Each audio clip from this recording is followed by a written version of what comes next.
What's up, everybody? Welcome to a Monday morning edition of GoJo and Golic. Big one on deck today. The Lions say no roof, no problem. They go on the road to a sloppy Green Bay Packers and get the dub. Saquon Barkley, meanwhile, doing things we've never seen in Philadelphia. The city of brotherly love, down one superstar player, another step up and steps back. We'll explain.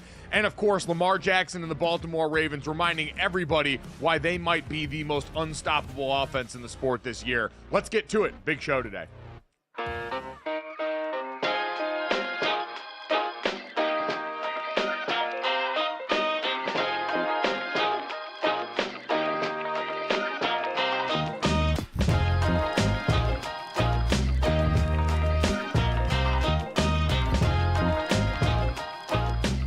What's up, everybody? Welcome to GoJo and Golic. Mike Golic Jr. and Mike Golic Sr. here.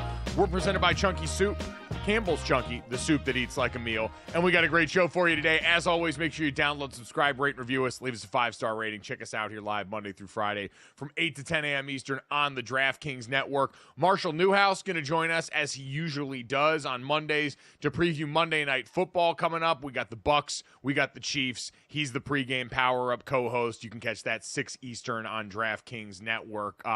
We've also got plenty to get to on the college front. Ohio State got a big win this weekend. Finally got their signature win of the season on the road against Penn State in Happy Valley. But, Dad, we may have gotten an answer to a question about the future for this Indianapolis Colts team, because before we get to the rest of the NFL slate from the weekend, you were on the road in Minneapolis for the Sunday Night Football game between the Joe Flacco-led Indianapolis Colts and the Minnesota Vikings, and a sloppy, turnover-filled game by both sides that ultimately, Dad, I think put to bed the notion that this team is somehow markedly better or a playoff contender with Joe Flacco at the helm as opposed to Anthony Richardson, who had struggled in his second season. What did you take away as the guy that was there in the booth calling the game for Westwood One?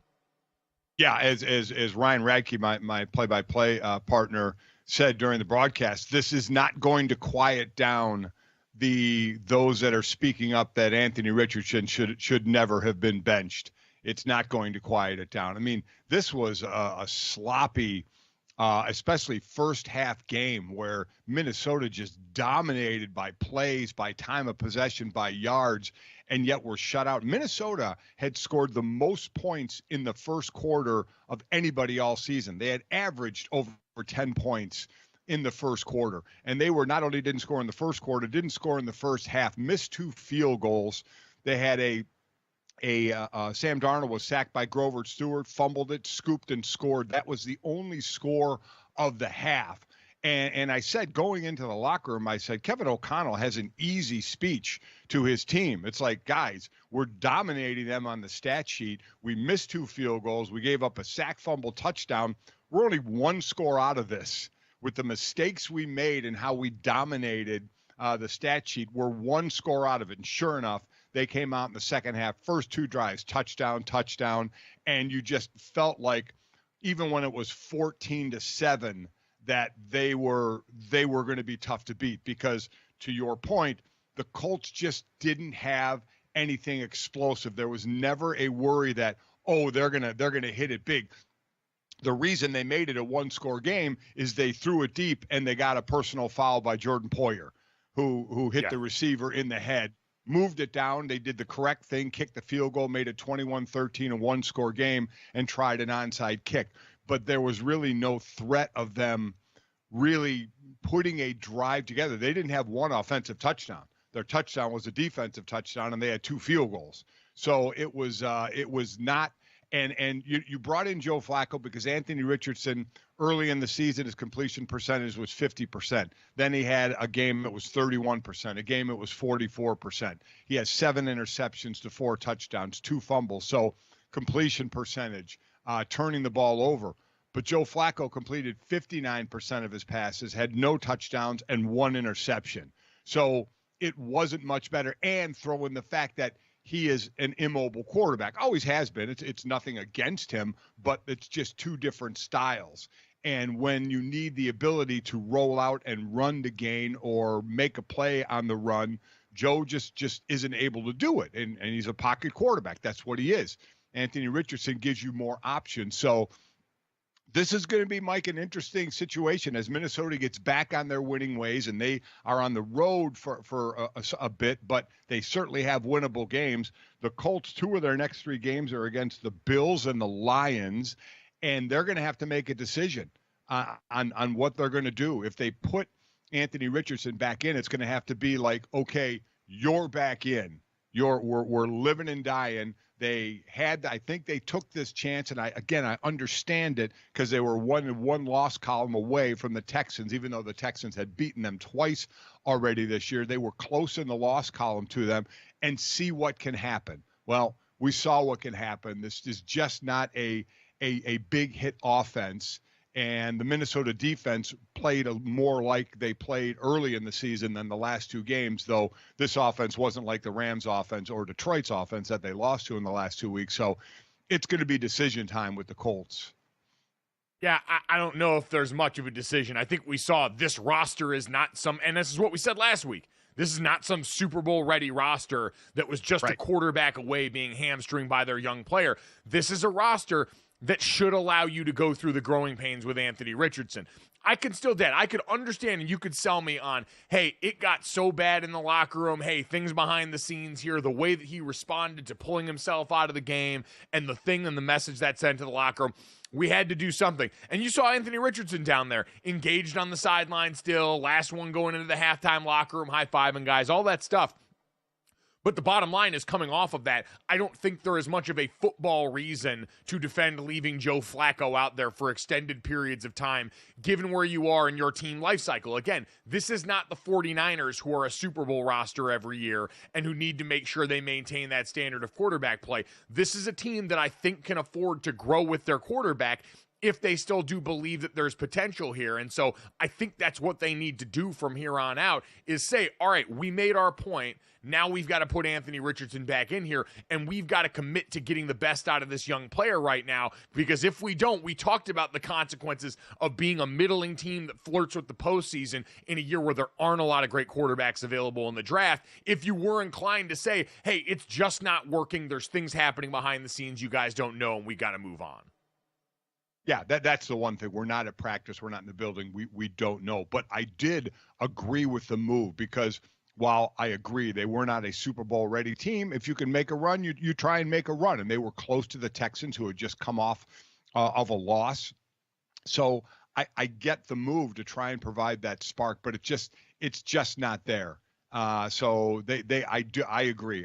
And it's tough going back and forth, but I think you go back to Anthony Richardson and because it would have been different if this was a higher scoring game and the offense looked good, like it had the ability to move the ball down the field. I mean, they had some good drives, don't get me wrong, but they just stalled and had to try field goals, where they actually missed one in the first half, but hit a couple of field goals. But it just wasn't looking good enough to say, yeah, we're gonna continue with this. So they have to make. I agree, they have to make that move. And Minnesota trying to hang with Detroit, who we're going to get to. They're just a juggernaut. But Minnesota trying to hang with Detroit. Minnesota's next 3 games while on the road are Jacksonville, Tennessee, and Chicago.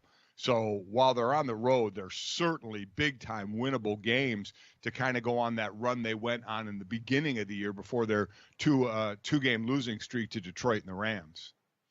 Yeah, I want to certainly talk about Minnesota and the challenge in front of them, especially relative to what we saw from the Lions the other day. But just putting a bow on this, we have one bit of actual analysis that I want to get to. Zach Hicks from Colts on SI tweeted this. It's a small sample size, but you look at the effect Anthony Richardson has on the rest of the offense overall. We've talked about the passing attack, but on the rushing side, Jonathan Taylor's splits with each quarterback in this year. With Joe Flacco in, Jonathan Taylor's had 16 rushes for 58 yards for an average of 3.6 yards per carry. With Anthony Richardson in, he's averaged over 5.2 yards per carry and has 5 touchdowns. And even in the one game that Taylor played, where they both played in, he averaged 6 yards per carry with Anthony Richardson and 3.6 with Joe Flacco in there versus Pittsburgh. So, again, it's not some steady secret. I know the Colts had to start a couple of young guys in the offensive line last night, but the threat of run from Anthony Richardson makes the rest of their rushing attack better. It's the RPO offense that Shane Steichen was brought here to run with this quarterback.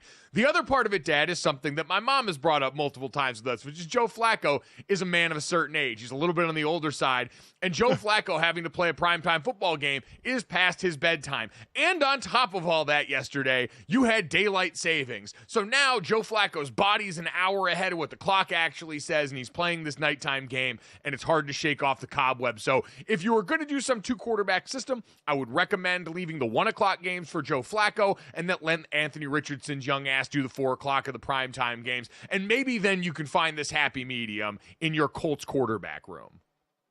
I'm not jumping into your game. I'm sticking up for the older player as the older person of this duo. I'm sticking up for the older player here, and I'm not going down your road of fun and games for this one.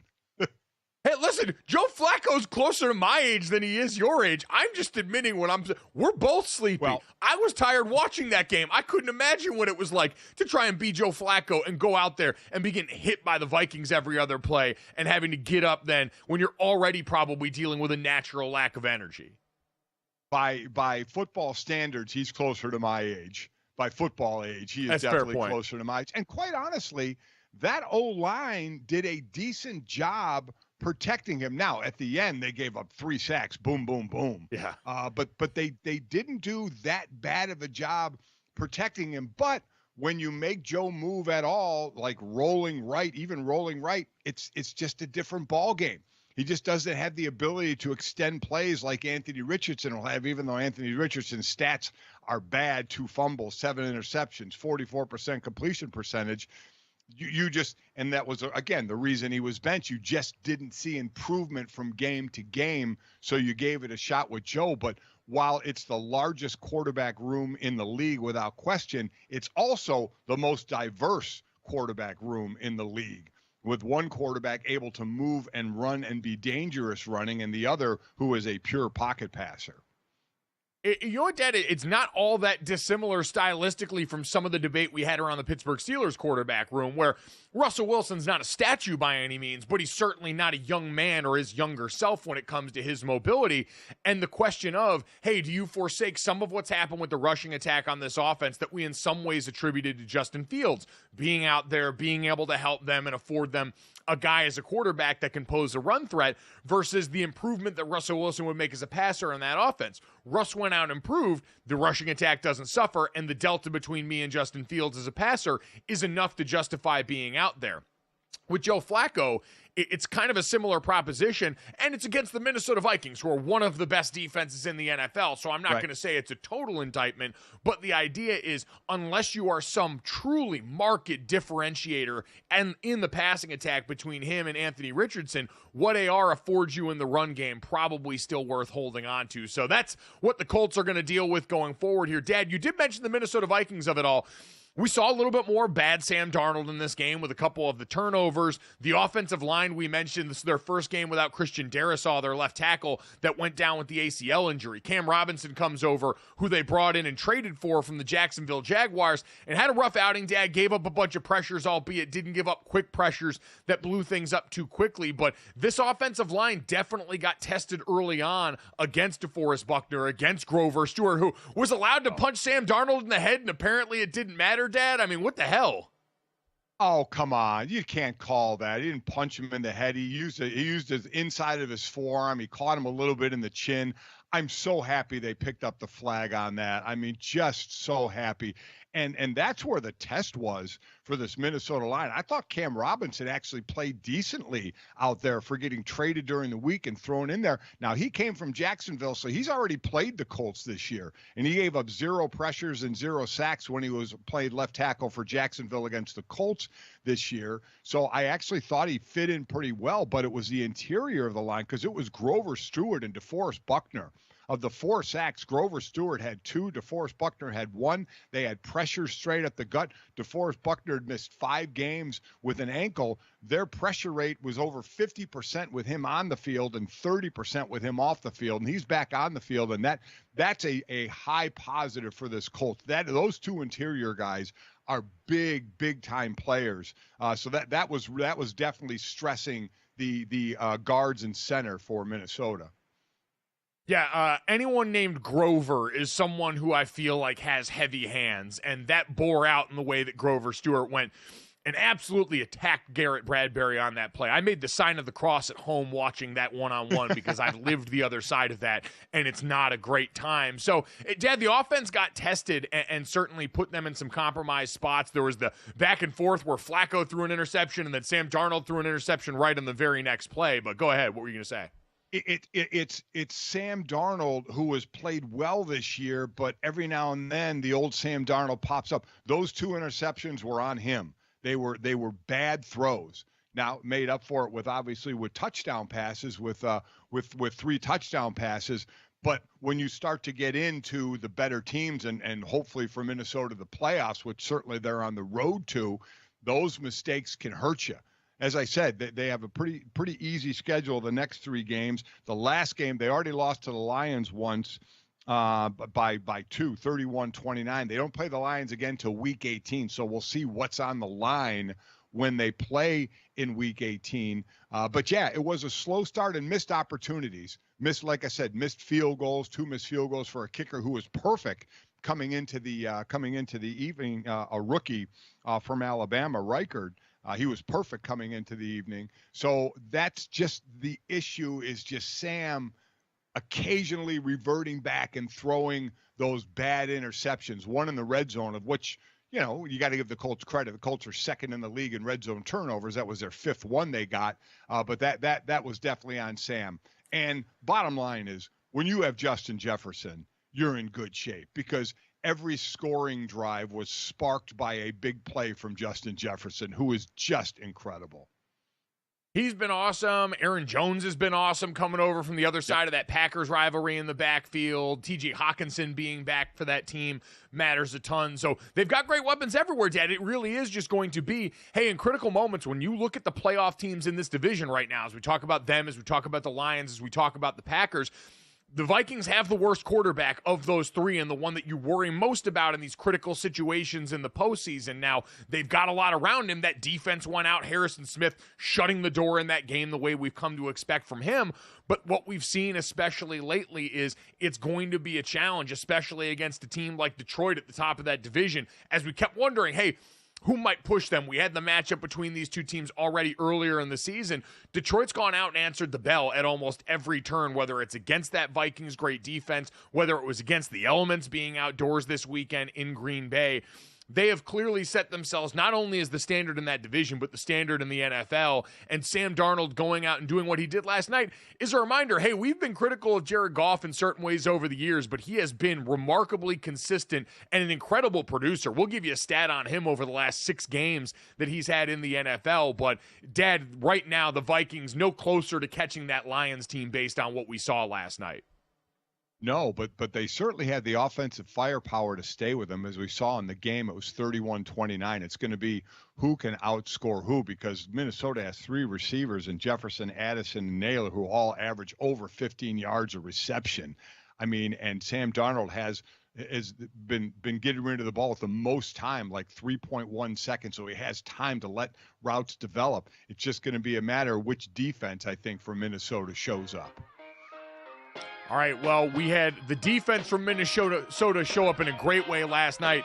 But coming up next, if you want to talk about offensive firepower, might I interest you in Lamar Jackson and these Baltimore Ravens, who did a number on one of the best defenses in the NFL yesterday. We'll get to that next on GoJo Golic.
All right, our names are Mike. It is Monday, and so it's time for another edition of Mic'd Up Monday, some of the best sounds from over the weekend in the NFL.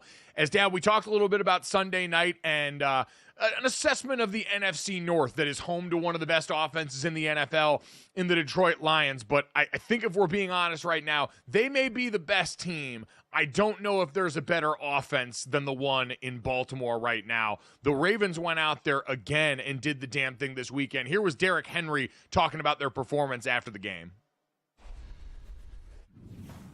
And I think he showed that today. You know, if you want to take away him running the ball, go over your head and throw it. And if, you know, he got to run it, he'll do that as well. So, you know, hats off to him, man. He's an engine to make this thing go. And, you know, MV3. MV3. All right, so he's making the push already, and I don't blame him, Dad. We had the conversation about a number of players that have been playing MVP caliber football. But once again, Lamar Jackson seems to be outdoing himself. They win 41-10 against the Denver Broncos team that we set up, that matchup between one of the best offenses in the NFL, a Broncos defense that had outperformed everybody's expectation, especially against the run so far this year. And they ran into a buzzsaw this weekend. Lamar went 16-19 for 280 yards and 3 touchdowns. Derrick Henry cracked the century mark. Zay Flowers with another monster game. And Dad, this offense just seems to be so well-rounded and dangerous now that they've gotten development from so much of this receiver core. I don't know who's built to stop it, but it certainly wasn't the Broncos this weekend. It shows their ability to build because, remember, they were the leading rushing team last year, and they went out and got Derrick Henry. I mean, and you thought, okay, well, they're already building on the best, but it's still a dominant running game. They're averaging 191 yards a game. Derrick Henry leads the league in rushing. Derrick Henry leads the league in rushing attempts. So how much is that helping Lamar? Lamar's passing has been fantastic. He's your favorite for the MVP right now. I know Josh Allen certainly is going to be there, but Lamar and what he is doing, but what he has around him, they have built with weapons around him. The defense, you know, still against the better teams, the Achilles heel of giving up the big play or potentially the big play. But this offense, I mean, running, throwing, they are you got to outscore them. You got to be in the high 20s or 30s to compete with this offense.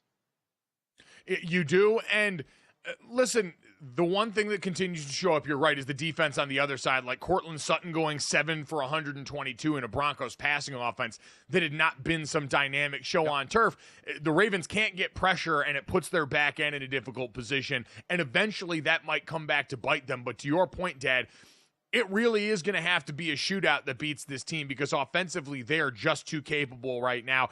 And we talk, Lamar Jackson absolutely should be the MVP frontrunner right now. I'm checking on DraftKings Sportsbook here just to check and make sure that what I'm believing. Yeah, so he's the favorite at plus 250.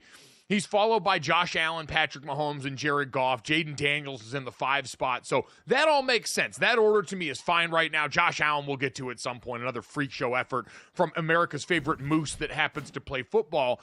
But for Lamar Jackson, I do think one of the biggest differences, Dad, is this offense is we don't have another receiver totally like Tyreek Hill in the NFL. Zay Flowers is the closest thing that there is. The way he moves before and after the catch is so unique. He's so unbelievably quick in addition to the speed, that what he allows for this offense is a guy who isn't your traditional X receiver. We know, as we've talked about them maybe trying to go out and find one of those before the trade deadline, but still what he affords you to go along with the speed and power in your backfield, the power in your receiving core, Rashad Bateman coming along, I think is just such a different factor for them. So they were incredibly impressive again this weekend. Lamar Jackson's MB3 case, I think firmly off to a great start right now through the first half or so of the season. The total opposite of that, Dad, let's get to the tire fire that is the Dallas Cowboys here. Ooh. They go out and not only lose a game this weekend, but also lose their quarterback. Dak Prescott, in the loss to the Atlanta Falcons 27-21, leaves the game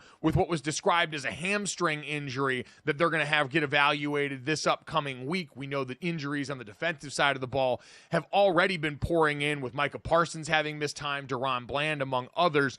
And so all of this apparently prompted Jerry Jones, the GM, owner, Grand Poobah, master of time and ceremony, shout out to our buddy Trey Wingo, who had always dubbed him so, decided it was his time to speak to the team today. This is Jerry after talking about when he addressed the Cowboys locker room.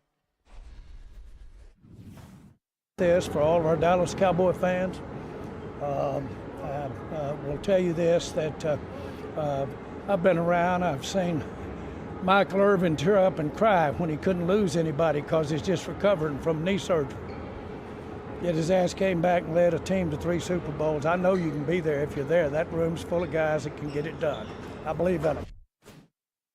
No, it's not. Dad, I think, speak for a lot of people when I'd say, I don't know if there's anything I'd like to hear after a loss like this, where your quarterback's on the sideline, getting caught on camera saying, we bleeping suck, and is already dealing with an injury that could cost him next week. We're not sure, and we'll wait on. I'm not sure there's anything I would need less in that moment than Jerry Jones rambling at us in the locker room about God knows what. And he continued in that presser to talk about we'll do anything and everything it takes to get this team, where it needs to be. Really? You had a whole offseason to do that. Instead, you waited too long to pay your players. You had to worry about that. You didn't take care of the running game. You didn't help your defense. So you're not doing everything that you can do to help this team. This team's a mess. And basically everybody saw it coming. You had no running game, and part of that no running game, Zeke Elliott didn't even make the trip. You got a short yardage situation, and you're running jet sweeps because you don't have a back that can get a yard up the middle. And now you may get Micah Parsons back soon, and make no mistake, that's a huge part of the defense. But still, I mean, all teams are dealing with injuries, and it's next man up. It's depth you build. The team is just not built well. Even with all the players healthy, it is just not built well enough to win this year. And now we did see Cooper Rush a couple of years ago when Dak missed 5 games, go 4-1, but still, Dak Prescott's the highest paid quarterback in the league. The expectation is he lead this team somewhere. He's got the hammy. He's got the hand. You saw that last throw. The ball just ballooned out of his hand, and you saw him in pain. So I don't know. I'm sure the hammy would cost him more time, but it's his right hand, the hand that grips the football. So 2 injuries that will directly affect his play. This team's a mess, and you have an owner who just keeps talking about how, we'll build, we'll do whatever we have to do, and I mean, you want to talk about players shutting a guy out who's talking to them and rolling their eyes and not listening to him. I guarantee you 90% of the players in that locker room are doing that to Jerry Jones. Yep, it's all fine and good. He can treat the players well after the fact, but you're right. The actions have spoken so much louder than the words ever could, and Lord knows with Jerry, there are a lot of woods. To me, the biggest and most indicting stat that I saw coming out of this game, Dad, concerning the Cowboys, because defensively, they actually only gave up 100 yards rushing in this one to the Atlanta Falcons and Bijan Robinson. Kirk Cousins throws 3 touchdowns, so it makes that kind of a mute point. But on the other side, we've talked about the Cowboys' lack of a rushing game. Dak Prescott in this game went 18 of 24 for 133 yards and a touch in the passing game.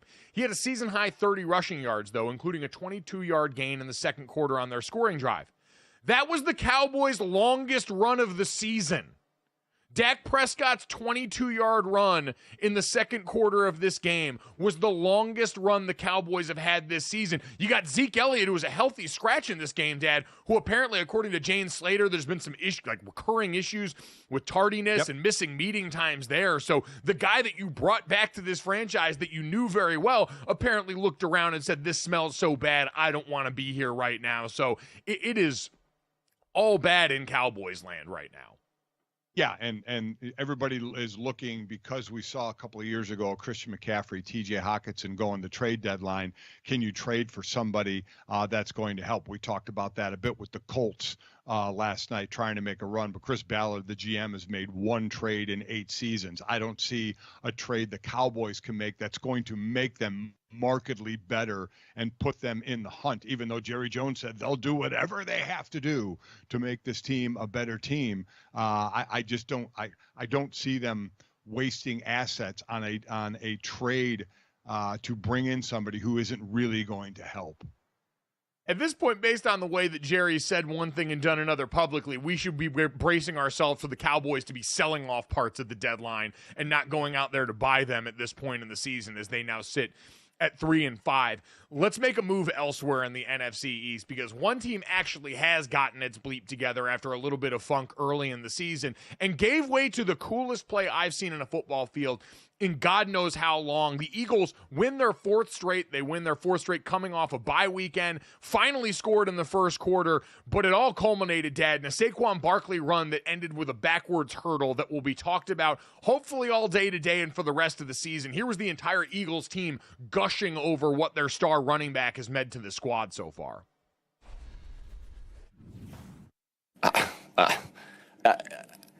It was the best play I've ever seen. It's on the spare. How the did he see him? I don't know, man. Some guys are blessed. I've never in my life ever seen a man do that. It was, Dad, one of the, and you've been around football a lot longer than me.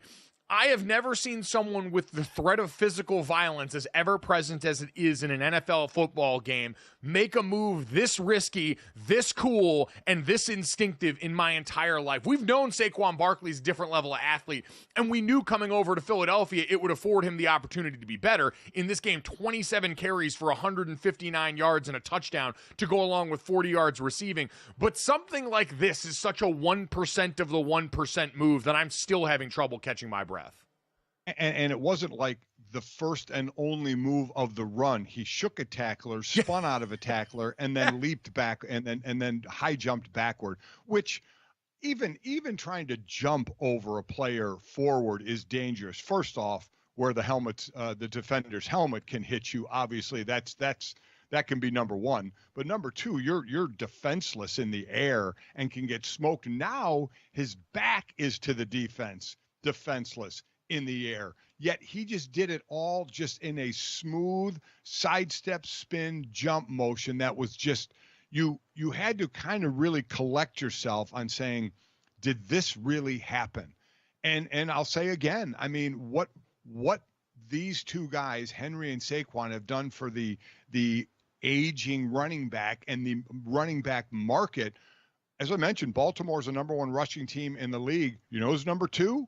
It's Philadelphia. You know who the second top rusher in the league is over 1,000 yards, Derrick Henry. You know who's number 2 at 925 yards? Saquon Barkley. He has 8 touchdowns. Derrick Henry has 11 touchdowns. Derrick Henry has the most carries in the league. These two guys have been monstrous for the teams. They have been the 2 best pickups in the offseason.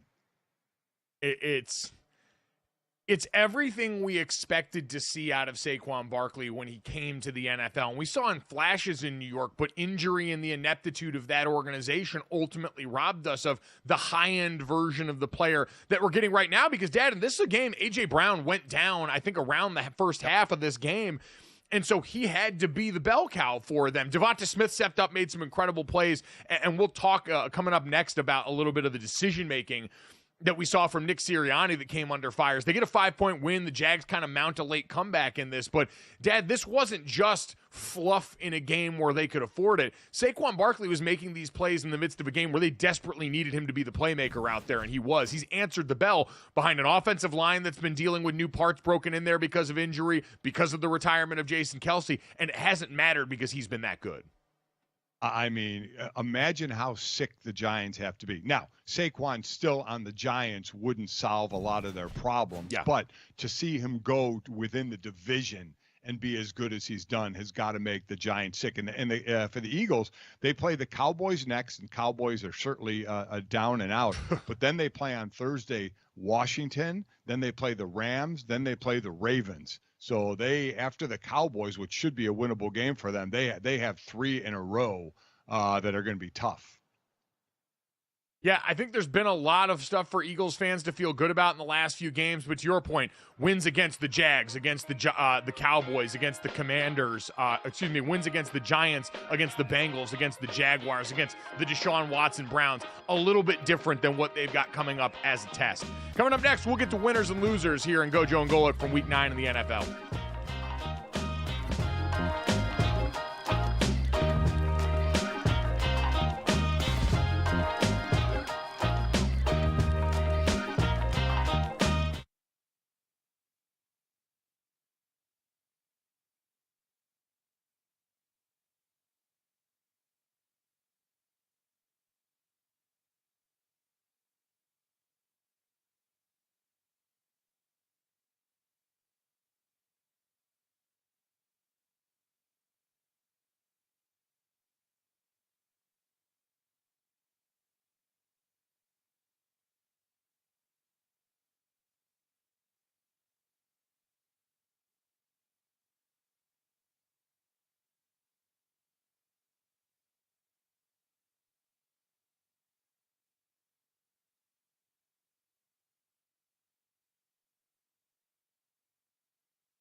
All right, welcome back to GoJo and Golic. Marshall Newhouse will join us in about 15 minutes to preview Monday Night Football. But before we look ahead, Dad, we got to look back and do some winners and losers from the weekend that was in the NFL. Let's start off. We were talking about the Philadelphia Eagles, obviously winners of the game. Saquon Barkley, winner of the weekend with the most unique highlight I think we'll see in the NFL this entire season. I feel pretty comfortable saying that. The loser of that situation might have been Nick Sirianni overall in this game, Dad. What did you make of the decisions he made on the critical downs and distances throughout the game? There was highlighted 2 fourth-down decisions and 2 two-point conversion decisions that ultimately took 8 points off the board for the Philadelphia Eagles in a game where Jacksonville was able to make it close down the stretch. Did you agree with the decision-making, and do you think Nick Sirianni deserves the criticism that's been coming his way from Philly fans in the last 12 hours? I don't understand the 2 2-point conversions. I really don't. And you could see that the tush push is not working as well as it has. And you want to sit there and credit Jason Kelce for that, as the man that kind of leads the charge. But it just, nothing against Cam Jurgens, but the play is just not working as well. Now, again, you didn't think it would work forever, ever. I don't know if you defense it better. There's really only one way to defense it, and jumping isn't the way. But it's just not working the way it did. But the 2-point conversion attempts really had me kind of scratching my head. I think as much as anything, for me, it's always about the play calls. I think there were certain junctures late in the game where, hey, they're trying to go for 2 to make it a 14-point game as opposed to a 12-point game or a 13-point game, make it a full 2 touchdowns instead of a touchdown and a field goal. But at the same time, it's, hey, choosing to do the tush push in those spots instead of the 4th and 1 that you had later on where you're dropping back to pass and now Jalen Hurts is bailing out. I think if you switch the play calls for the late 2-1s, I have a lot less of a problem with it overall. But, Dad, this is less, I think, about, in the reaction, the actual decision made, because the Eagles are one of those teams. They've wanted to live aggressively in this area. They've always pushed it when it's come to trying to increase their win probability. And if you look, Next Gen Stats is just one of the places that does win probability models. Next Gen Stats had the first 4th down attempt as a toss-up, had the second one as a slight favor for field goal, about 0.5% added win probability. And so it wasn't a massive miss in the decision-making department, but with Nick Sirianni, he's already a coach that a lot of people question, what do you actually do around here? And given his history, this feels a lot more like a Lifetime Achievement Award in the criticism than it does necessarily warranted just coming off this one game. It's amazing how he's questioned on the going for the 4th down, but Dan Campbell is considered, wow, this aggressive guy who goes for it on all the 4th downs, how the two perceptions can be a little bit different. Yeah, again, that goes back to, unfortunately, the way most of the public legislates 4th down decision-making. It's, hey, if you get it a bunch of times, then you're good to go. Hey, as long as you win, you overcome it. But for Nick Sirianni, now we know this has been building for a few years where it's his personality, it's what happened over the course of last season. Dan Campbell hasn't had that. It's been a steady rise as opposed to the roller coaster that we've seen go on in Philadelphia. Let's get to more winners and losers here, Dad. The Los Angeles Rams pull off an incredible overtime thriller in a division game against the Seattle Seahawks where Geno Smith went absolutely wild in this one. 21 of 34 for 363 yards and 3 touchdowns. But the difference is the Seahawks a nightmare situationally. Geno Smith, 3 interceptions, 2 in the red zone, 1 that led to a 103-yard return for a touchdown by that Rams defense before Matthews and Stafford and company get the ball in overtime. And Dad, you want to talk about 4th down decision-making being called into question. The Seahawks choose to go for it on 4th and 1 with a chance to maybe kick a field goal. They miss the field goal, and then the Rams go down, and Matthew Stafford authors a really efficient drive, including a great touchdown pass to Demarcus Robinson for the win. So plenty of good for the Seahawks, but Dad, they just seemed like in situations and the penalties mounted up for them, an undisciplined football team in some critical areas. Yeah, Jackson Smith and Jigba, though, 180 yards and a couple of touchdowns. No DK Metcalf in this because this has been a powerful offense with those 3 receivers, Lockett, Smith, and Jigba, and Metcalf. There's some weapons to throw to for Geno Smith, but. You know what? We've talked about the Rams, and when they have Puka healthy and Cooper healthy and Kyron Williams healthy and Stafford healthy, of what this offense can do. Now, it wasn't an unbelievable juggernaut, 26 points, but obviously good enough. But they just this offense, the defense can worry me at times a bit. It's got some youth to it, but the offense, again, we're talking about teams that can outscore you. And the Rams can show that. We talked about Baltimore showing that, about teams that can win in shootouts, and the Rams are certainly in that category. Yeah, this again, the Rams had to go without Puka Nacua for a lot of the game, got thrown out after a punch got thrown early in this one in an altercation on the back end. So Cooper Kupp steps up, goes over 100 yards in this game. Matthew Stafford throws for almost 300. You mentioned the Rams, though, on defense, Dad. Back end still worries me. They're young, and they've forced a lot of they've been very turnover dependent. Like the big plays they've made, interceptions down in the red zone, not exactly the most predictive stuff for future success. But that front 7 sacks against Geno Smith and that Seahawks offensive line that's been under fire for most of the year. But Braden Fisk and Jared Verse, the young duo from Florida State, as advertised, and it appears the Rams, who were bleep them picks for so long, struck gold at the time they needed it the most, coming off the loss of Aaron Donald to retirement this offseason. Those guys rock. And really, this whole D-line is a young D-line, so they have years for this D-line to grow and years before you have to pay especially the rookies. You know, that you talk about quarterbacks on rookie contracts. Well, we know edge rushers get big money as well, and you have time before, as long as those guys keep developing. But it's kind of like the Baltimore defense. You worry about the big play in the back end. It's kind of the Rams defense as well. You kind of worry about the big play in the back end. Right now, the Rams on DraftKings Sportsbook, the third best odds behind the 49ers and the Cardinals to win the NFC West.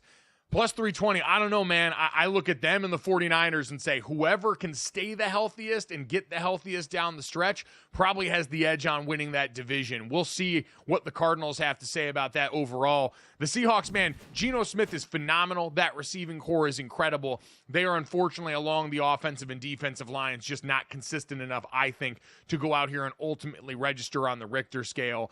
Dad, let's go on to another winner from this weekend. Young quarterbacks. We already talked about Anthony Richardson might have won by sitting on the sideline in their game in Indianapolis and having everyone see, all right, life's maybe not all his fault out here with what Indianapolis has gone through. But the other one would be Bryce Young, who got the chance to start again this weekend. Andy Dalton's still been dealing with the injury as a result of the car accident he was involved in. And Bryce Young helps the Panthers author a win in the division against the New Orleans Saints. Here was Dave Canales talking about his second-year quarterback's performance after the game. Starter for next week? Just not yet. We'll take in all the information, watch the film. We got to process. We got to make sure we look at all this stuff, and we'll let you guys know. Dad, it wasn't like he lit it up by any stretch of the imagination here. 16 of 26 for 171 yards, but only sacked once, gets one touchdown and one interception in this game. What do you make about the decision they've got on their hands? Unless they have made the decision that they're done with Bryce Young, I think you play Bryce Young. I say you give him the chance to kind of continue, hopefully to improve from game to game, or at least you see signs of improvement to decide what you want to do. But listen, if you've already made the decision you're going to move on, and I have no idea what they've done, but if you've made that decision, then it doesn't matter who starts. But if you're still on the fence about Bryce Young, just like we talked about with Anthony Richardson, in the Colts, because, you know, the Flacco-led offense didn't spark a whole lot.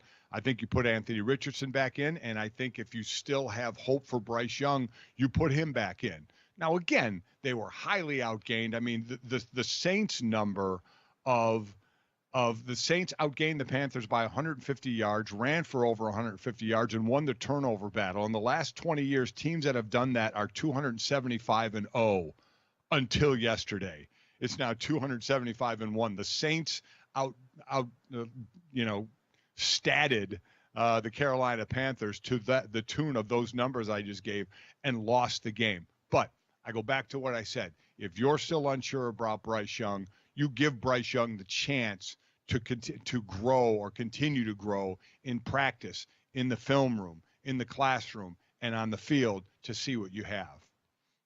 Yeah, what's it cost you unless you were actually thinking about dealing him at the trade deadline? So that's my thought is Andy Dalton, after that first game, you saw the bloom was off the rose pretty quickly, and this roster still has so many other places they're deficient. You might as well try and see if you can buck the trend around there that your owner set the tempo of just turning and burning everything and everyone that comes through that organization. But I'm with you, Dad. I think that result yesterday a lot more indicative of the decay of what's gone on in New Orleans with the Saints than it is about big strides made by the Carolina Panthers, because that one was all bad yesterday. Unfortunately, you had Chris Olave carted off the field during this game with another head injury, the second of the season for him, as you start to worry existentially about his career. Yeah. That gave way to another loser, though, Dad, which is the ugly situation around Derek Carr with former wide receiver Michael Thomas on the Saints, who had some choice words about Derek Carr in a Twitter thread, so much so that Derek Carr actually had to answer questions about it after the game. This was the Saints quarterback talking about the slander from his former teammate Michael Thomas aimed at him after the injury to Chris Olave.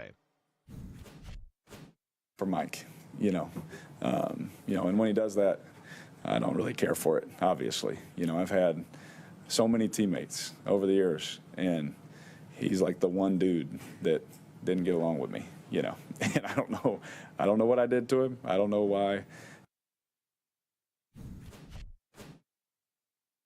Dad, this situation is tough to sort of wrap your arms around here. Derek Carr, I'm by no means going to accuse him of being someone that's intentionally putting his receivers in harm's way by any means, but he's a quarterback that has, as of late, struggled around the rest of this group, and the way the whole team has, as the roster's been injured and beaten up, including him for junctures. So it's just a bad season for the Saints, and like you said there, you have a lot of team people in these locker rooms over the years. Not everybody's going to get along, and it's safe to say that Michael Thomas is probably not going to be sending him a Christmas card anytime soon. Yeah, listen, as I've said, even in the best locker rooms, not all 53 guys hold hands and sing Kumbaya. I mean, you just some personalities clash. You just don't get along with some people. You just don't have chemistry with some people, but you play together professionally. You do the best for each other on the field, and off the field, you may not say two words to one another. That happens all the time. That whether you're not friends with somebody or just you don't hang out with that person, you're just not in that person's group. I mean, this is like any company. Outside of sports, it's like any company in America. Not everybody gets along with everybody. Not everybody hangs out with everybody. It's just not the way it works. And as Derek Carr said, he said, I don't know what the reason is, but this is someone who we just haven't gotten along. It happens. And Michael Thomas, we're in the day and age where he just makes his feelings known publicly. Michael Thomas not currently with a team right now. And Derek Carr said, I hope he finds a team. I hope he can get the things done that he wanted. He pointed back to Dad some bad blood from when they were there, where he said Michael Thomas said Derek Carr painted him out to be jealous of Chris Olave, who was getting #1 receiver targets at that juncture here. It got really weird because it looked like one of Chris Olave's family members retweeted some of the criticism as well. And so you wonder if this call's coming from inside the house a little bit. But I think with this situation, what it ultimately comes down to with the Saints, Dad, is they've been robbing Peter to pay Paul, or paying off one credit card for another for a while with the construction of this roster, and it finally collapsed this season due to some injuries along the lines of scrimmage especially. But then to your quarterback here, it might be finally time to do a hard restart in New Orleans. And I don't know how much longer Dennis Allen's going to last with the way the performance has gone here, but if you end up going the route where it looks like the coach could get fired, I have to imagine you start thinking about a change at quarterback as well, because Derek Carr, at this point in his career, I just don't know if is the guy that's built to lead you through the next iteration of what the Saints roster is going to be. No, I would agree. And listen, the way it started off, I mean, was absolutely amazing.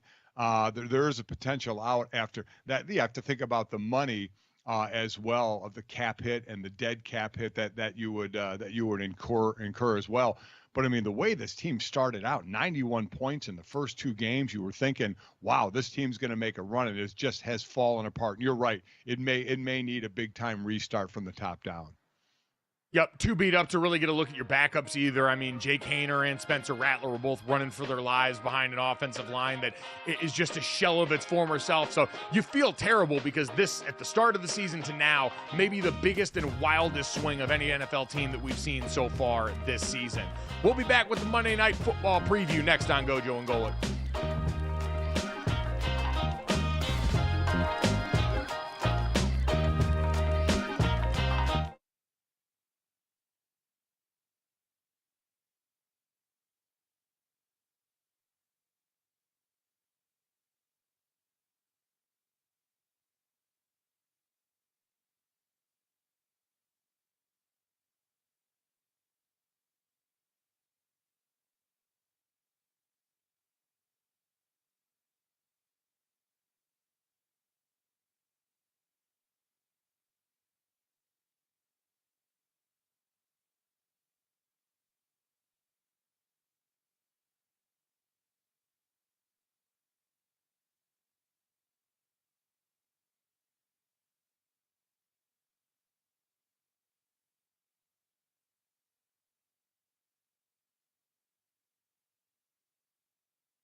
All right, we talked about winners from the weekend. Let's talk about some of you who won over the weekend. It's time for DraftKings crowning moments, and we want to highlight Rowdy Roddy Pfeiffer on Instagram, who cashed an 8-leg touchdown parlay over the weekend, bet 8 guys to score, laid $11.63 that paid out over $53,000. The touchdown scores included Devon Achane, Brock Bowers, Jalen Tolbert, Quentin Johnston, Ramondre Stevenson, Austin Eckler, Chuba Hubbard, and Taysom Hill. So that 8-pack netted him over $53,000. As always, we want to hear from you and some of your winning bet slips at GoJo and Golic on Twitter. Crowning Moments is presented by DraftKings. Submit your winning bets for a chance to be featured. DraftKings, the crown is yours. We'll be back with our Monday Night Football preview with Marshall Newhouse next on GoJo and Golic.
All right, hour number 2 here at GoJo and Golic. Mike Golic Jr. and Mike Golic Sr. here with you. No Jesse Cofield today. Tough one for her. Been solo parenting over the weekend. The nanny gets sick to start the week right now. And so, Dad, she's on a little bit of an island now. I obviously don't have any kids. I play the fun uncle role, so I'm never here for the hard stuff. I am here to give out gifts, show up for the laughs, and then the minute someone poops their pants or starts crying, I hand them back off to whoever actually made this child. You actually have children, one of whom you do the show with here now. Solo parenting does seem like its own unique brand of hell when you've been used to the teamwork aspect of your partnership.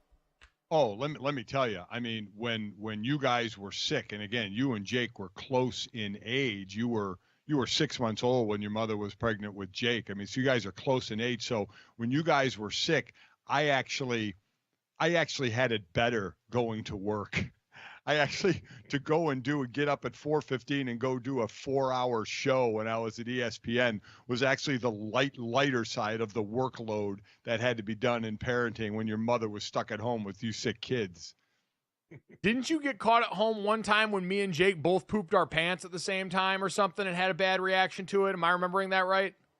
Well, no, you guys were both in diapers, and I let you play out in the yard, in the backyard, and I wasn't being a responsible parent and watching you.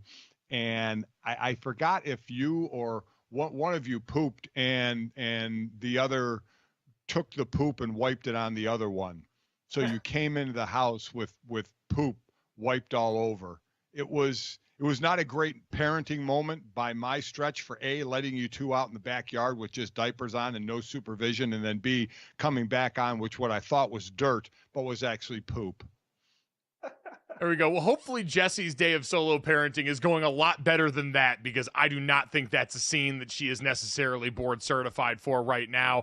Marshall Newhouse has been waiting in the wings to come on here and talking about Monday Night Football, and I'd imagine is now disgusted at the thought of me here covered in poop. So, Marshall, good morning. How you doing, man? Good morning to the Golics and the Poop Picasso brothers, as I'll put it from now on. There you go, Picasso at work and that. Let's talk about someone who painted a masterpiece this weekend in the NFL, Marshall. I'll give you the full depth and breadth of the weekend before we get to Monday Night Football here. Who had the performance that impressed you the most from this past weekend?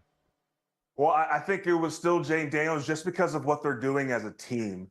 Yes, it was the Giants. Yes, it was just in the division, but man, they're so impressive to me, and he has made himself a legitimate MVP contender, and their team is a legitimate contending team. I think we all were excited about him and his progression as a rookie, which we know that, you tamp down your expectations for rookie quarterbacks, but he's living up to everything, and we saw what they look like, even with Mariota when he was gone, and they're doing the things that good football teams do, and I guess we're just so unused to the Washington Commanders, almost stepped on myself there, actually being a team that you can look at and say, oh, this is good football being played here. They're doing smart things in the front office. They're doing wise things on the field. So it might not be the thing they won 27-22 that jumps out to you, but I love Jay Daniels and what they're doing. So this may sound like a weird, easy answer question right off the bat, but hear me out. The Miami Dolphins lose a close game to the Bills. Tua is back and throwing the ball well. They're 2-6. Right now, the third playoff team, wild card team, is actually Denver with 4 losses. Is it fair to say that Miami at 2-6 is still, now it won't be for the division, they lost to the Bills twice, but still in the wild card hunt as long as Tua stays healthy? Listen, and what we're seeing is a lot of mediocrity. Yeah, they're still in it, which is just a wild thing to think about. The other upcoming schedule is not great for that, but I think with Tua, you can see this offense is what it's supposed to be. They're still not a great team. I think we still have legitimate questions about Mike McDaniels as a head coach, as much as we all liked him and anointed him. But unfortunately for the football, they're still in it. There's an extra game nowadays that you have to kind of play with to get there in the wild card spot. And if they make a run, they're right there. But, you got to win one game first. And even with Tua, it seems like that's a struggle in its own. But, the standards seem to be pretty low, which usually was the NFC for a long time. The bottom dwellers could all sneak in at 7-9 or 8-8 potentially. But across the league, there's more parity than ever, but less elite quarterback play than ever. And so you've got a chance for sure. Let's go to one division where that's not the case. The NFC West right now, home to some pretty stellar quarterback play, and we saw that in the Seahawks and Rams matchup this past weekend where Geno Smith and Matthew Stafford both put on a show, albeit on Geno's side, a bit of a turnover-riddled show at times, but no DK Metcalf there and some of the other limitations of the offense. As you look at the NFC West right now, where we saw last week all these teams were sitting at 500, the Seahawks narrowly edging some folks out, who would you be most willing to bet on winning this division down the stretch of the season based on what we've seen now?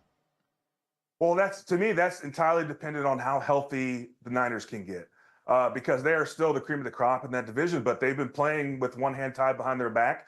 I think people have been taking shots at them. I think we all have. I think rightfully so as well. Brock Purdy has had kind of an up and down year, which is a contract year for him. But when you lose Christian McCaffrey right off the bat, you spend some time without Trent Williams, just spend some time without Debo. We know that when they're at their full strength, they can contend with anyone and make runs to Super Bowl as they've done. But the lack of health has kind of been a hindrance for them. But as the season goes on, they're looking more and more like if they can get healthy and be the team that we've expected them to be, they have the best shot. But I love the story with LA. They're 1-4. We're asking, were they trading Cooper Kupp? Are they selling the team for parts? And here they go to reel off a few straight. And then Geno Smith is still playing really good football at the quarterback position. The turnovers are kind of crushing them a little bit. And as a team, they've got a lot of room to improve. The defense, I think, is slowly coming along. Our Mina Kimes, a Seattle nightmare at times. But and then Arizona with Kyler. Kyler showing us that, it's really weird. He's having quietly like top 5 QB performances. Like it's crazy to think about. And this is post Call of Duty coming out. So I give Arizona a bunch of credit, but it still feels like it's San Francisco's division to win were they to get healthy at the right time. Philadelphia and Washington matchup, not this Thursday, but next Thursday. Who do you trust more to win that division? Again, it's starting to feel like the Washington Commanders and Jane Daniels. And as we saw yesterday, Philly gets the win. But again, Nick Sirianni is taking points off of this team's scoreboard in inexplicable ways that I just don't. People were talking. I don't jump to coaches talking about their firing or job replacement. He is like coaching himself out of a job, even though they're winning. It's the wildest thing. Going for it when they don't need to, forcing the issue, not taking the points and going up 9. Like these are just insane decisions that feel like he's just overthinking it. He's not getting. I don't know if they have a process where other coaches are allowed to kind of chime in the moment, or if he's just going all gut, all instinct. And brother, your instincts are deceiving you a little bit. So I trust Washington more now, which I didn't feel like I could say weeks and weeks ago.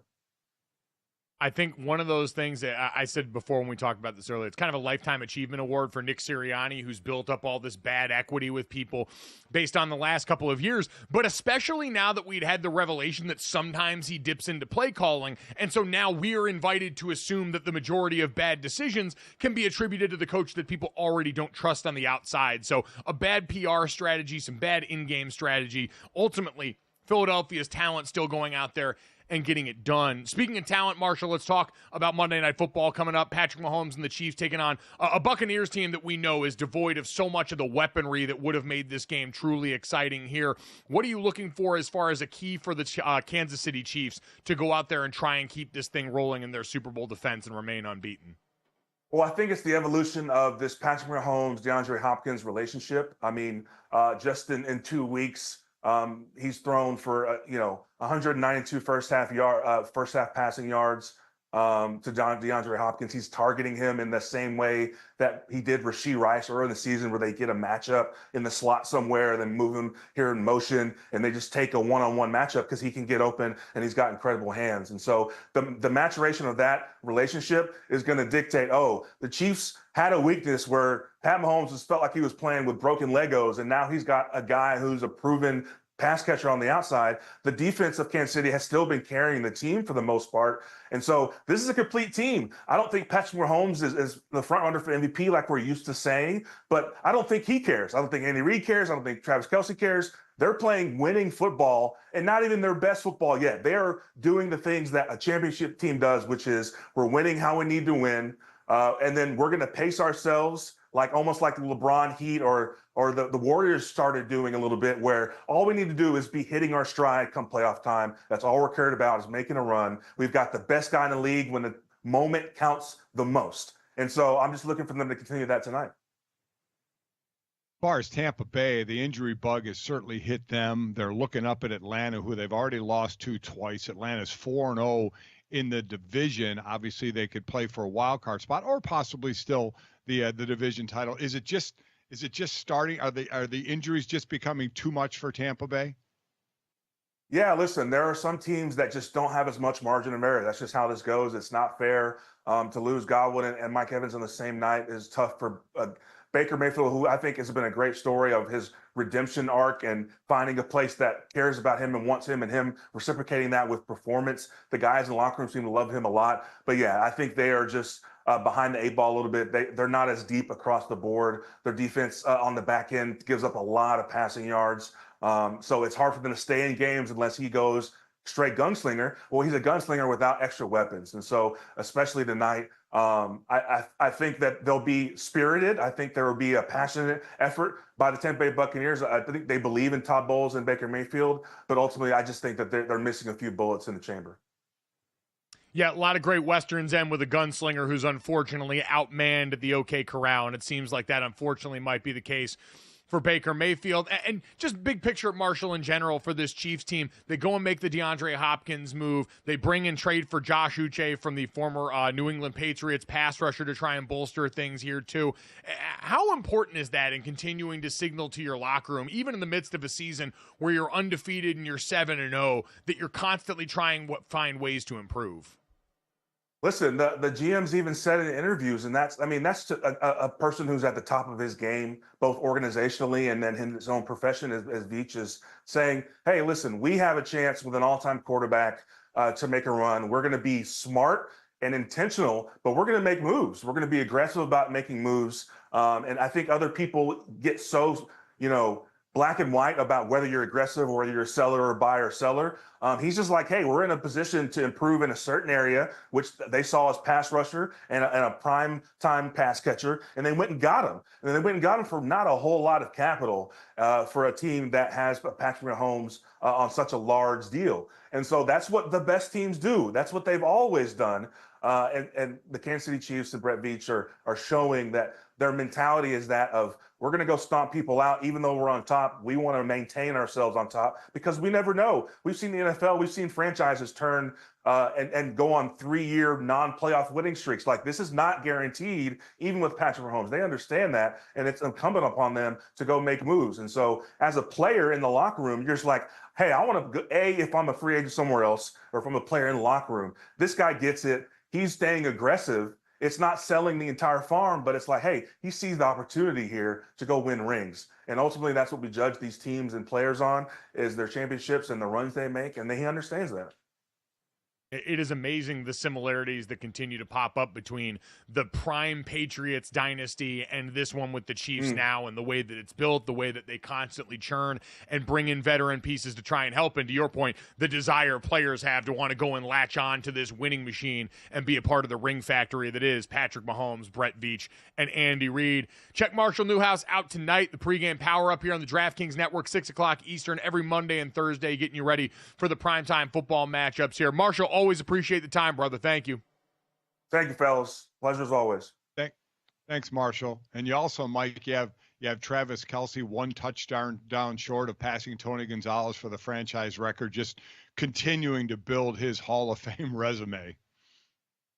Yeah, he's been someone whose production came under fire a lot early in the season when this team still had Rashee Rice in the offense, was still trying to break in some of these younger receivers. And now with that injury, especially to Rice, who is turning himself into the number one wideout during the initial part of the regular season, they had to break glass on emergency a little sooner than they anticipated, I think, for Travis Kelce, who, like Marshall said, they can afford to try and rest and keep their guys healthy and ready to go for the postseason run, knowing these are older players with a lot of mileage on their bodies. Coming up next, let's take a look at college football from this weekend. A big test in Happy Valley goes right for the Buckeyes.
All right, Dad, we are on the eve, the day before the first college football playoff committee rankings come out tomorrow night, Tuesday night, while the rest of the country is waiting with bated breath to find out who the new leader of the free world is going to be. College football fans will be waiting to find out who's number 12 in the rankings to fit inside this new expanded college football playoff, which, hilarious in a lot of ways. Tomorrow's going to be a wild one. But, Dad, in this one, I think it's really interesting to look at what went on the top end of this. As we go into these rankings, Ohio State was in a really interesting spot. They had lost their biggest test of the season on the road against the current unanimous number one, by the way, in the AP poll, Oregon Ducks, who went out and beat Michigan this weekend and continued to solidify that.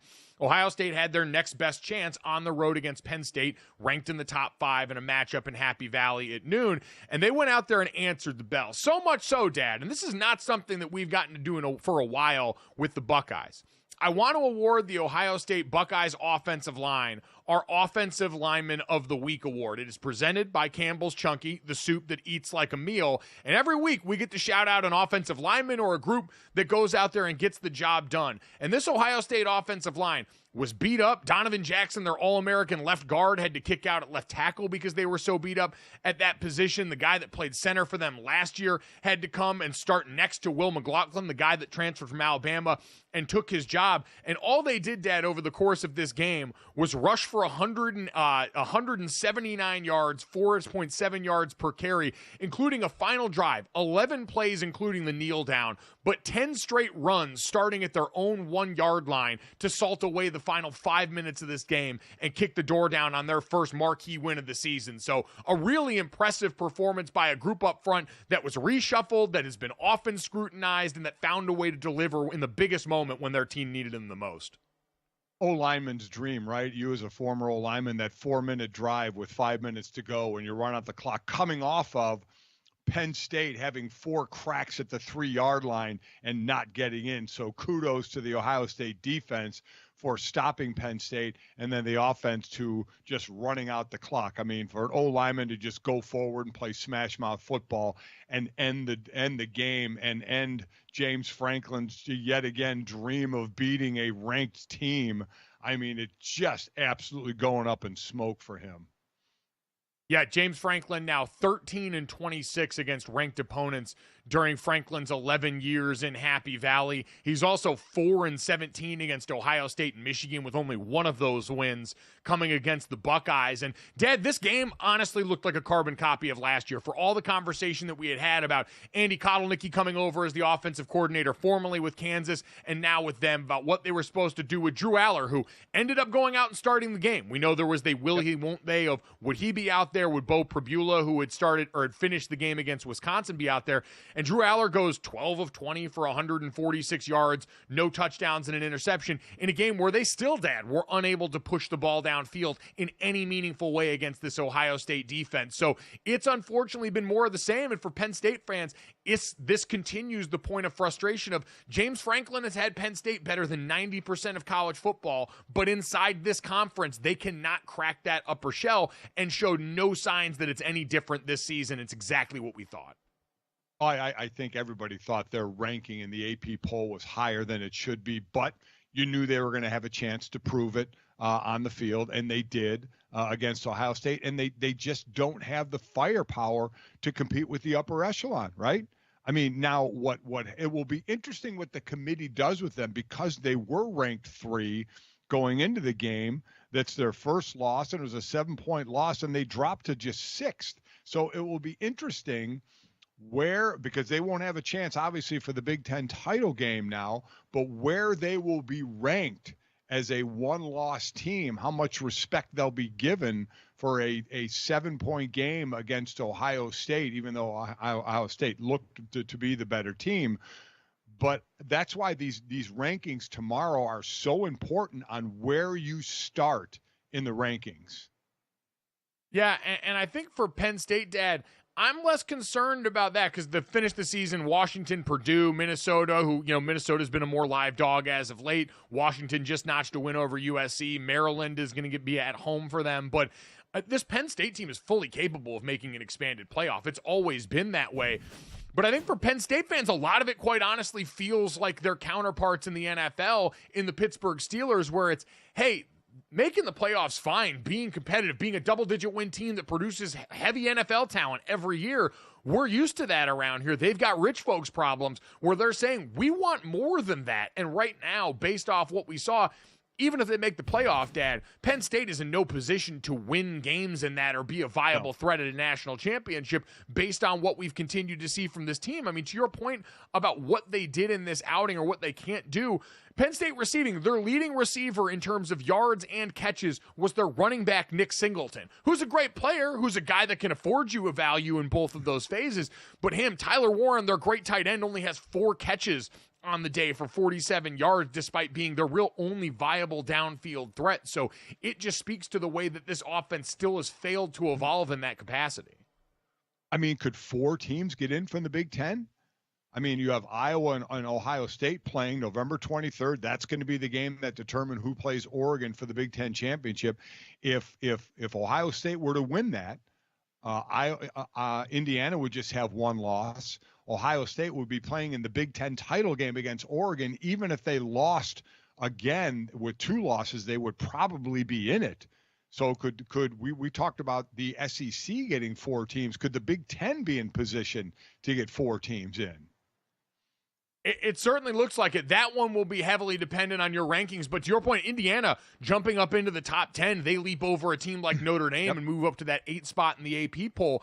And they've been dominant, Dad. I mean, winning, I think, by an average margin of victory of 33 points. So even if the strength of schedule hasn't been incredible for the Hoosiers so far, they've gone out and treated everyone like inferior opponents at every turn. That matchup with Ohio State, November 23rd, I'm fascinated because that is a game that Indiana can 100% win. Curtis Rourke back healthy in the lineup for that team overcomes a little bit of ugliness early on against Michigan State to toss for the usual production that we've seen. So this Indiana team, yes, to answer your question, Dad, yes, I do think there's a very realistic chance that we could be talking about 4 Big Ten teams in the mix for this.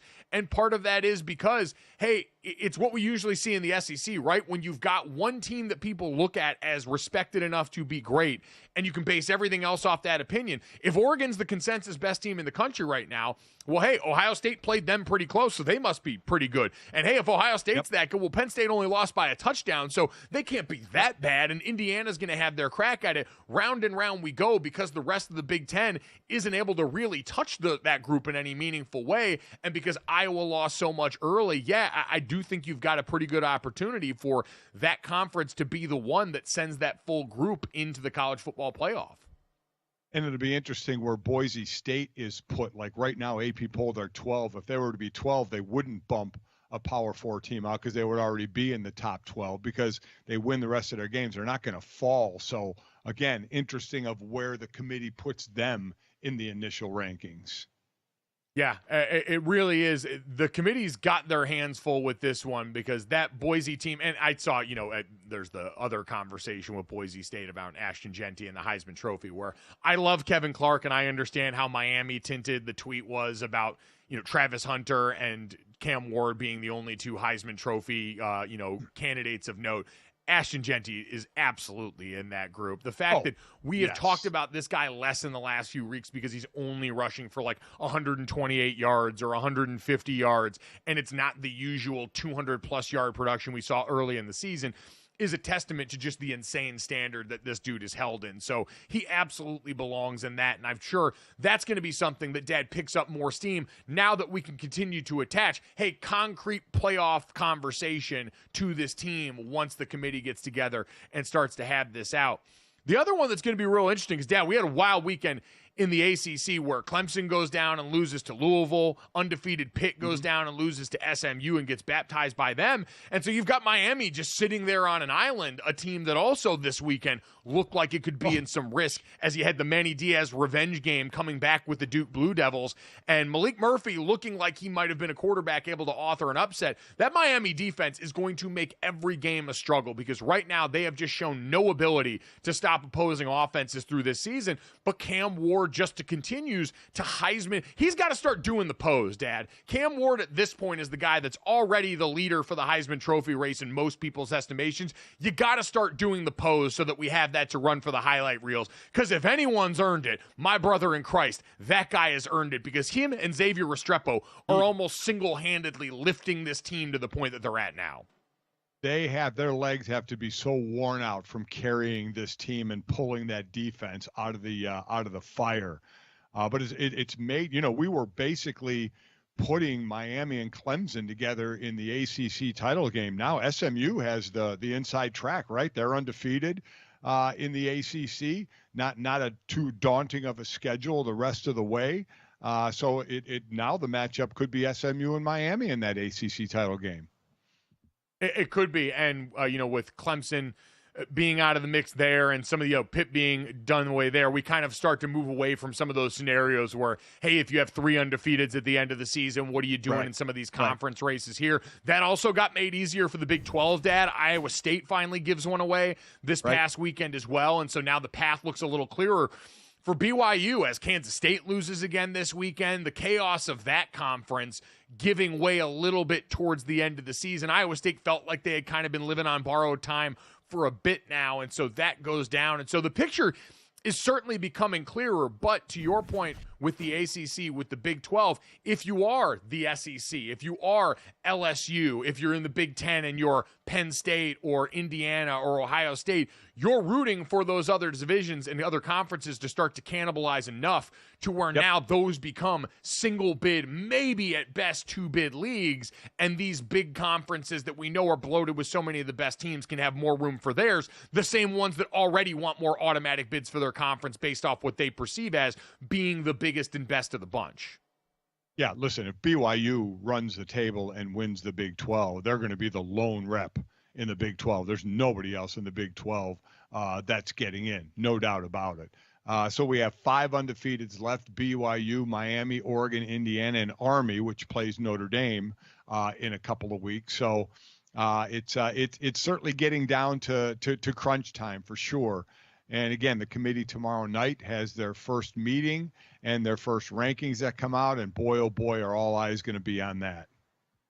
Yeah, certainly going to be interested to see. And we know, the committee also, they rank the whole top 25, and that's going to be important, not just this year because almost half that group will now make the playoff, but because of the bowl seating for everybody else. And I am also excited to see the respect that they give Vanderbilt, who finally makes their way into the AP Top 25 this week at number 24 after taking down the entire state of Alabama. And Dad, I don't know if you've seen, but Diego Pavia, the quarterback for Vanderbilt who came over from New Mexico, is just a guy that's got Hugh Freeze's number no matter where he's at. Beat Hugh Freeze when he was the head coach at Liberty while he was the quarterback at New Mexico State, then authored the upset over Auburn while he was at New Mexico State, and now came in and leads Vanderbilt on the road at Jordan-Hare to go and beat Auburn this weekend in a low-scoring 17-7 outing there. But this is just one guy that has given this whole Vanderbilt program so much confidence that I saw them bleep talking Auburn off their own field after the game.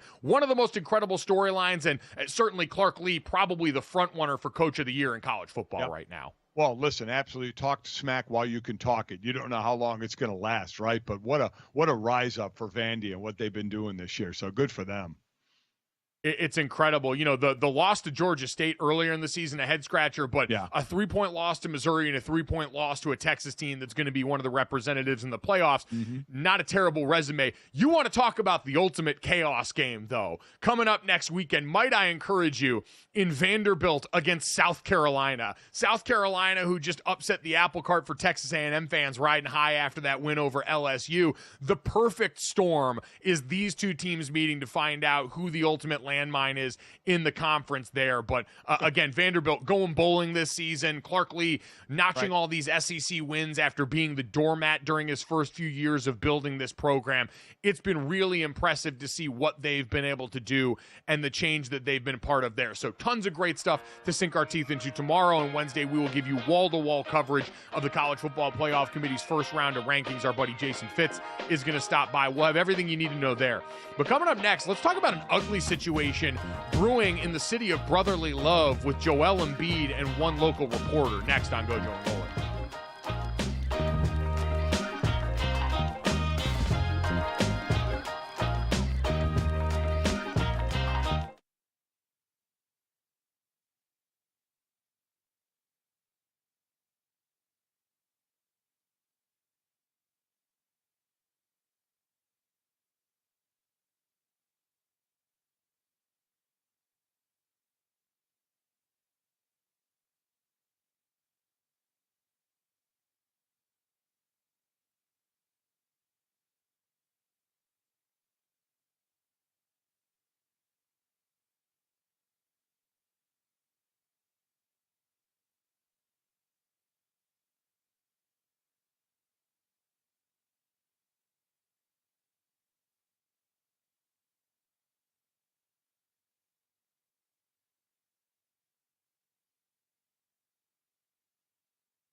Welcome back to GoJo and Golic. Dad, we talked a little bit about Philadelphia earlier as the Eagles went out and got a win this weekend.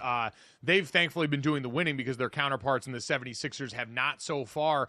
But we had two Philadelphia centers both getting into altercations on behalf of defending their family this weekend in a way that's just too eerily similar of a through line. But both stories very different, but in some ways the same in that, Dad, I think a lot of empathy for the players involved in reactions that still they would both probably want back in a private moment. We can start with Joel Embiid, the star center for the Philadelphia 76ers, who is yet to be available to them so far this year, still working his way back, dealing with the knee injuries that have been a part of his history as a player. The team 1-4 in his absence, Dad, but he took issue over this weekend with an article written by Philadelphia Inquirer columnist Marcus Hayes that made reference to Joel Embiid's unfortunately deceased brother. This paragraph that has since apparently been removed from the Philadelphia Inquirer's listing of this article said, quote, Joel Embiid consistently points to the birth of his son Arthur as the major inflection point in his basketball career. He often says that he wanted to be a great player to leave a legacy for the boy named after his little brother, who tragically died in an automobile accident when Embiid was in his first year as a 76er. Well, in order to be great at your job, you first have to show up to work, and Embiid has been just the opposite. Now in his 11th season, he has consistently been in poor condition. This poor condition has apparently seems to have delayed his debut for this season. He won't play next Wednesday, yada, yada. Dad, Joel Embiid this weekend apparently in a locker room altercation actually pushed and shoved Marcus Hayes in the locker room, saying, quote, "Next time you bring up my dead brother and my son again, you're going to see what I'm going to do to you, and I'm going to have to live with the consequences of that," Embiid said to Hayes. And so, Dad, the media crucible for athletes in general, let alone the Philadelphia thing that we've talked about, you played so much of your career there in that city, there do usually still seem to be lines that shouldn't be crossed, and this seems definitively to be a personal line that was crossed in a way that, again, should Joel Embiid be putting his hands on Marcus Hayes? No. But can I say my response would have been much better had I been in that situation where you see that written about your family member? I couldn't do that to you. I couldn't say that right now. No. I mean, we're going to talk about two guys that their family was brought into question and how they reacted. And would you want that moment back? Probably, but I'm exactly the same. I mean, family's the most important thing to me. If you mention my family in any kind of or mention them in a negative way as the next story we're going to be, I'm going to just react. I'm probably going to pay the consequence for it, but I'm going to react. So I do not blame Joel Embiid at all. Obviously, he's going through a lot emotionally by not playing, but when your son and your deceased brother are brought into the conversation as a comparable, that's going to send you. That's you're right. There's a line. We talk about fans yelling at players, yell at players something, but there are lines that are crossed. You know, when you get into family, when you get into obviously racial situations, but family situations, lines that are crossed. And at times, if you're close enough to that person where you can retaliate on that person.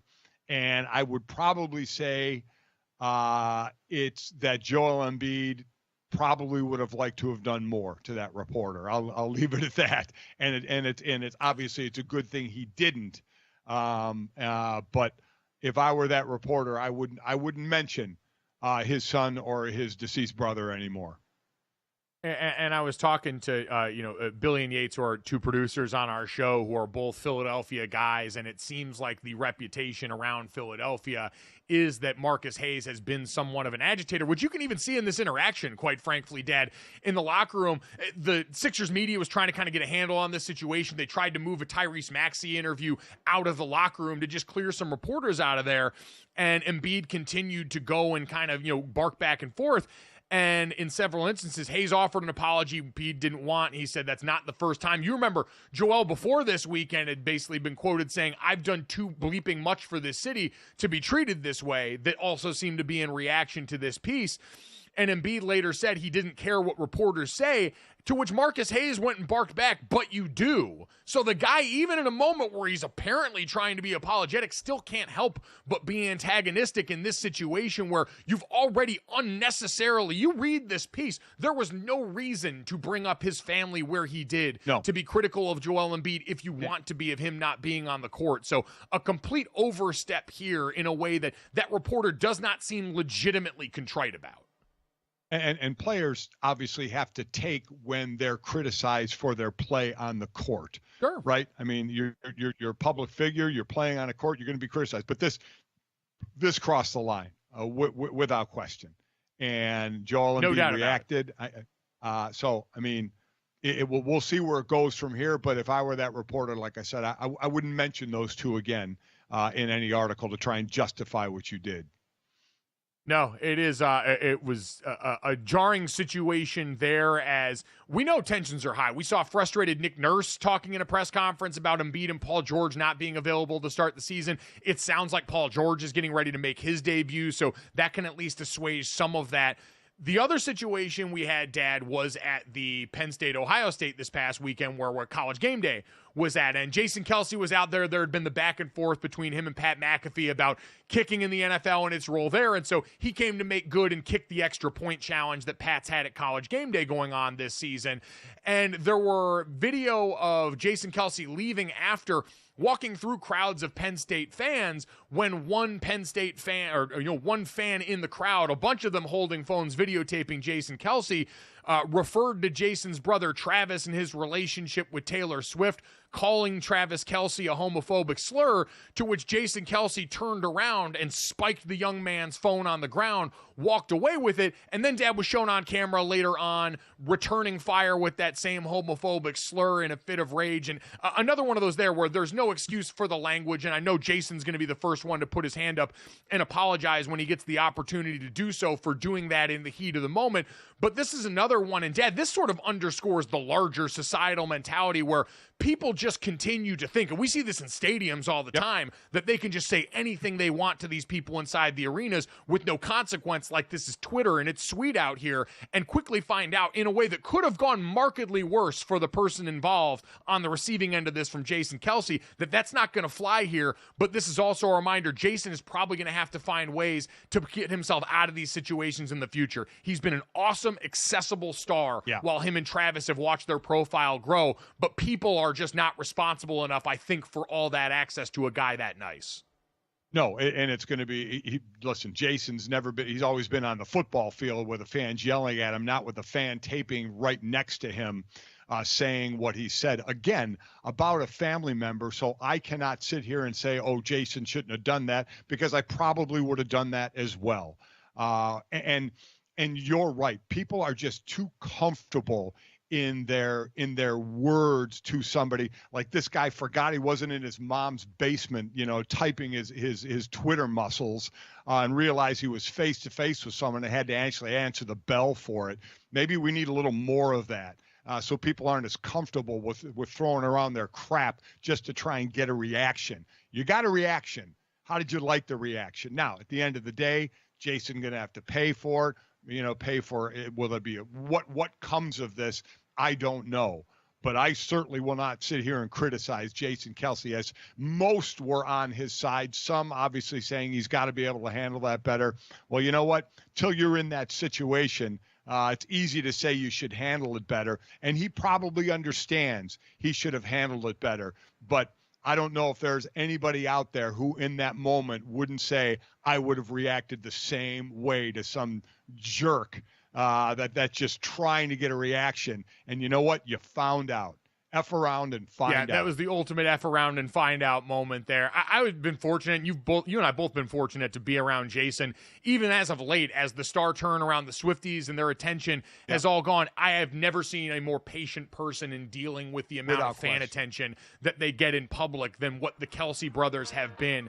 And so it's on the other party in being bold enough and dumb enough to go and try and pry this reaction out of a guy who has had an infinite level of patience for people that come with good intentions there, and unfortunately now may have ruined it for the rest of the fans who have enjoyed access to a guy that's been willing to give it to them.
All right, time to finish off the show the way we always do. This, that, and the third. 3 quick stories to send you into the rest of the day.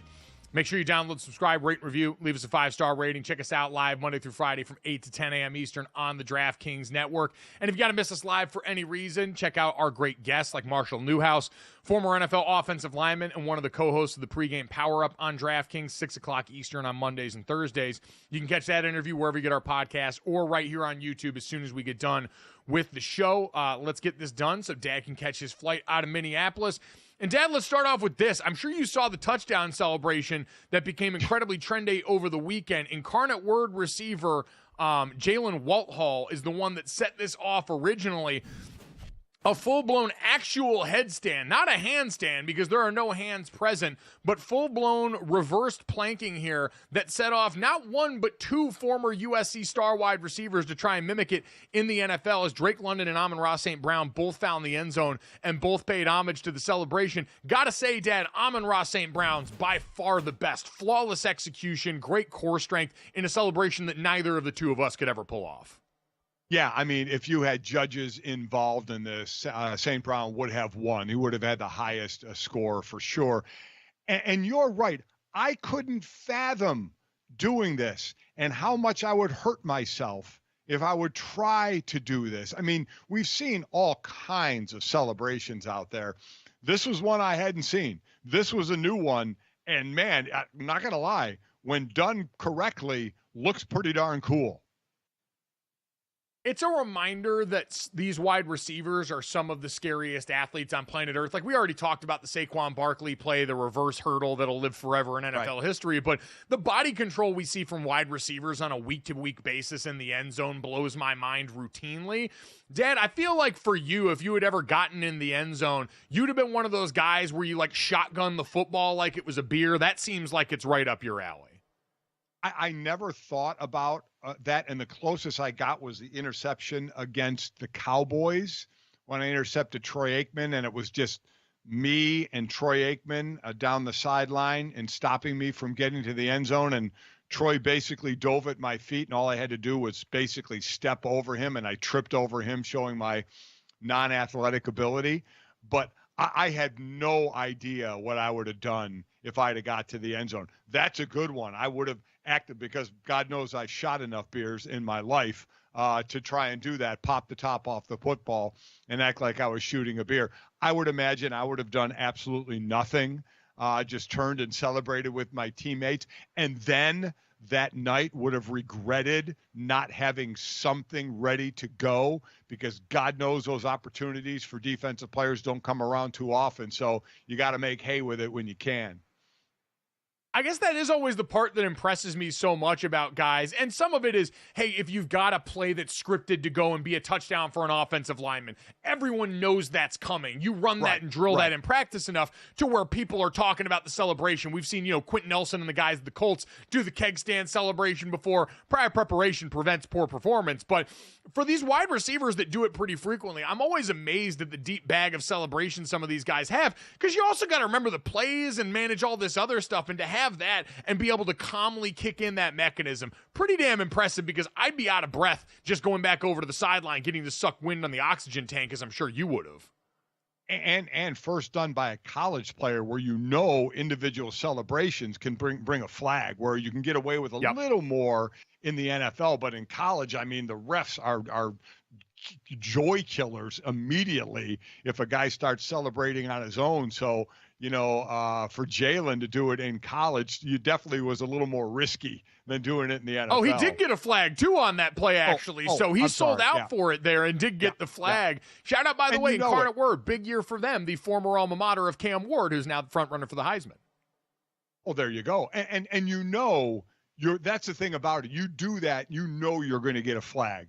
Where in the pros, you can get away with a little more. You're going to cost your team yards.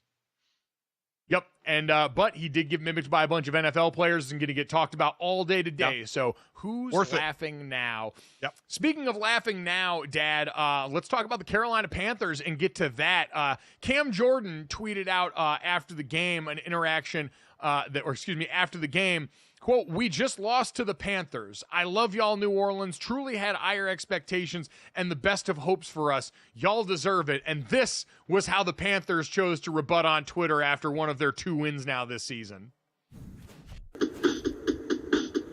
Carolina Panthers with sharp teeth and claws. We growl to win this game. We call pro football. So that is a deep callback, Dad. That is Ken Woodley, Carolina Panthers superfan, who penned this rap after the 15-1 Carolina Panthers season that culminated with their Super Bowl appearance. So shout out to the admin of the Panthers, who hasn't had much to be happy about this year, for being ready the moment they got a win in the division and one of their rivals gave them an opening like this. Well, I mean, you have to be ready, right? Because the opportunity doesn't present itself that often. So you have to take full advantage when the opportunity does show itself. And they did. So kudos to them for doing that, because there's not going to be much upside to the season.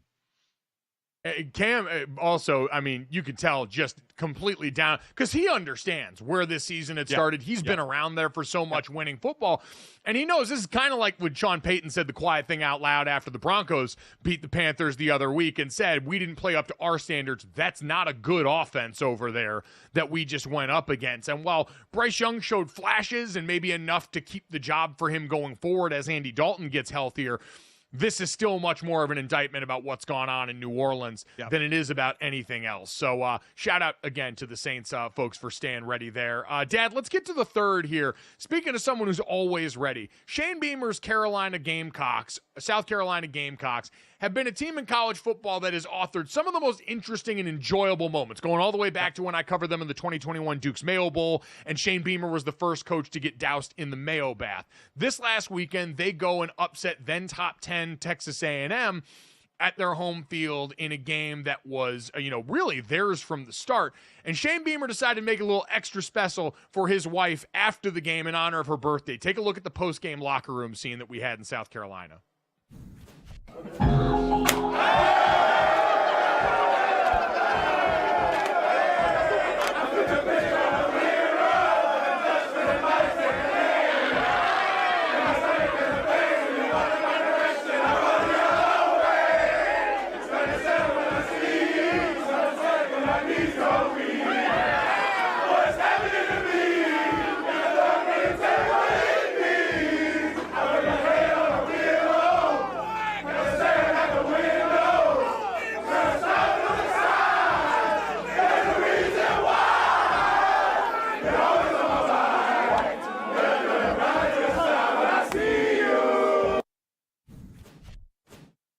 So twofold great moment, because one, you endear yourself to your wife, you go out and get a win, you celebrate her in the midst of all that, but also, Dad, anytime you can get everyone singing, it's the number one rule when you're a rookie in the NFL going up in the talent show.